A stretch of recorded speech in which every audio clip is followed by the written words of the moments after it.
अब मुझे जाना होगा। किंतु प्रभु, अभी तो भोजन आरंभ किया था। भोजन का समय समाप्त हुआ मूषक जी, अब हमें कार्य करना है। प्रणाम माता अरुंधति, अब हमें आज्ञा दीजिए। आदेश प्रभु, कहाँ ले चलूं? प्राग ज्योतिषपुर, नरकासुर को पाठ सिखाने। क्या? नहीं नहीं प्रभु, मैं वहाँ नहीं जाऊँगा। उसने देवताओं को पशु बनाकर बंदी बना लिया है, तो मुझे तो पता नहीं क्या बना देगा। जो करना है वो करना है मूषक जी, उसमें विलंब नहीं होना चाहिए। मैंने एक योजना बनाई है जिसके बारे में मैं आपको अभी नहीं बता सकता, परंतु समय आने पर आप सब जान जाएंगे। चिंता मत करो मित्र, तुमने असुरों को उनका अधिकार दिलाकर अपने मित्रता निभाई है। अब मेरी बारी है मित्रता निभाने की। नहीं मित्र, मैं अकेला ही पर्याप्त हूं सबके लिए। तुम कुछ करना चाहते हो तो महादेव की तपस्या करो। मैं माता कामाख्या की भक्ति करके शक्तिशाली बना हूं, तो तुम जाकर महादेव की भक्ति कर शक्ति अर्जित करो। उसके बाद हमारा कोई सामना नहीं कर पाएगा।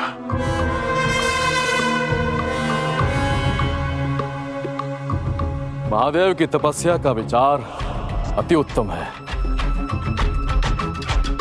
मैं अभी तपस्या आरंभ कर देता हूं मित्र।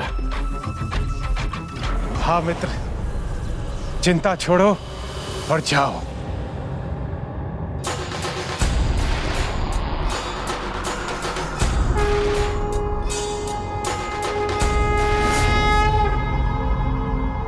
पुत्र, मैं माँ हूँ तुम्हारी, सदा तुम्हारे हित की ही चिंता करती हूँ, और तुम्हारा हित इसी में है कि तुम देवताओं को मुक्त कर उन्हें स्वर्ग लौटा दो।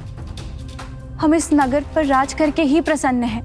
मैं प्रसन्न तो अब हूं मैं माँ, यहाँ इन बंदियों को देखकर। मुझे स्पष्ट दिखाई दे रहा है, बंदी देवता नहीं, बंदी तुम बनते जा रहे हो असुरी आचरण के। क्षमा मांगो देवताओं से और उन्हें मुक्त कर दो।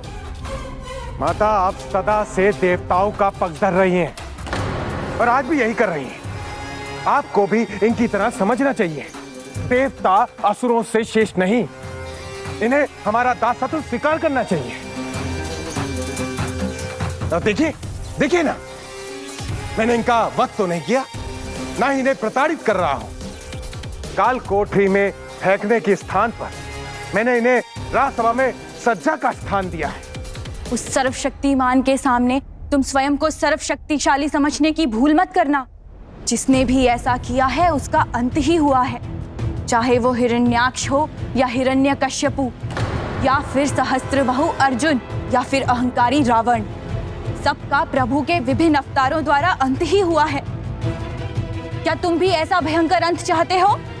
माँ, आप व्यर्थ में चिंता कर रही हैं। मैं अमर हूं।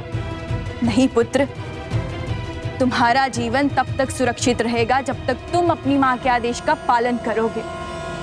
शायद तुम ये भूल रहे हो। बस बस बस बस। यदि आपको देवताओं का ही पक्ष लेना है तो आप चली जाइए यहाँ से।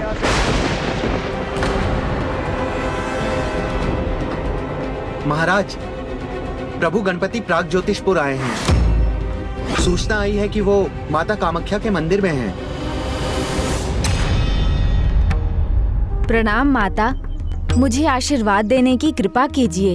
अब आपकी कृपा से मैं इस योजना के दूसरे भाग को पूरा करूंगा। योजना का दूसरा भाग प्रभु? क्या है ये योजना और क्या है ये दूसरा भाग? गणपति का आगमन हुआ है और तुम उनका आदर सत्कार करने के स्थान पर उनके साथ चुप करने को तत्पर हूं। नहीं पुत्र, मैं तुम्हें ये मूर्खता नहीं करने दूंगी। हटिए मेरे मार्ग से। नहीं पुत्र, नहीं नहीं। आप मुझे यहाँ रोककर कायर प्रमाणित करना चाहती हैं? हटिए मेरे मार्ग से।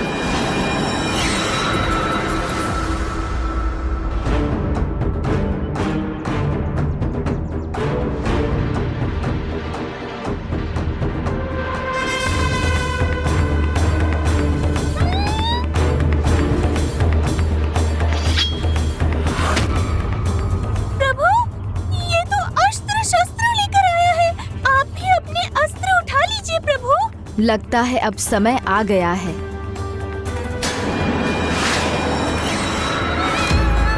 इसे नासमझी का हठ है। ये अपने विनाश के लिए तत्पर है।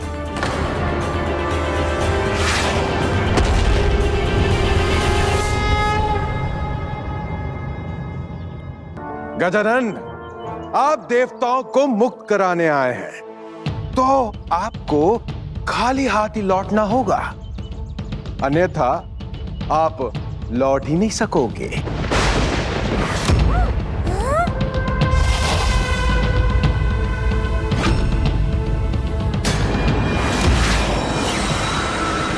प्रभु, अभी तो इन शस्त्रों को रोककर हमें अपने विनाश को थामना होगा।